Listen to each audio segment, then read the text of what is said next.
people generally look at conflicts, particularly conflicts involving the use of water or natural resources, or a conflict like the Nile Basin dispute, the perception is this is a political conflict. It's an issue of security and of politics, and it cannot be resolved according to legal principles.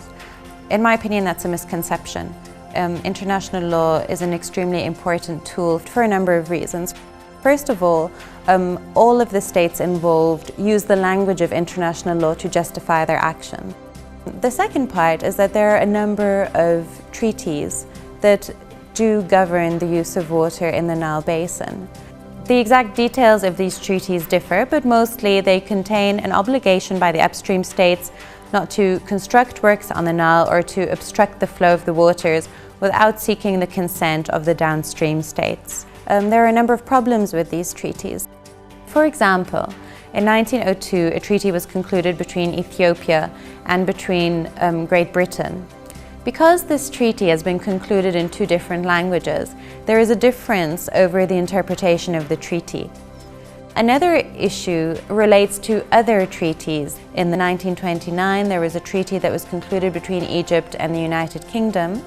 And the United Kingdom at the time was acting on behalf of its colonial dependencies in East Africa. And the upstream states have argued that because this treaty was concluded during the colonial era, it is no longer valid, so they refer to it as a colonial treaty. In 1997, the international community was able to adopt a draft convention on the non-navigational uses of watercourses. The problem with the provisions of this convention is that they are extremely broad. So there is a principle of equitable and reasonable use, and there is a principle of no harm. These two principles act somehow in contradiction with each other. You would find that the upstream states would invoke the equitable and reasonable use principle, whereas the downstream states will always invoke the no harm principle. This is one of the issues that I have been trying to achieve through my research, is to give more clarity to very broad principles, to look at how they apply and how conflicts of principles may apply. We are required to look at these treaties in a dynamic manner.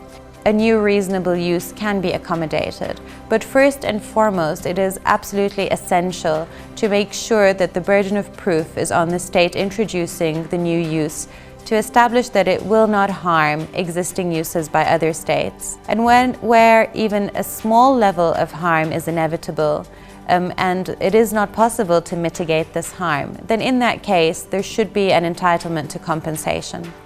A growing number of disputes are being referred to international courts and international tribunals that relate to the uses of water. What I'm advocating is that the Nile Basin states should try to seek similar judicial solutions, because international law can allow us to change the balance.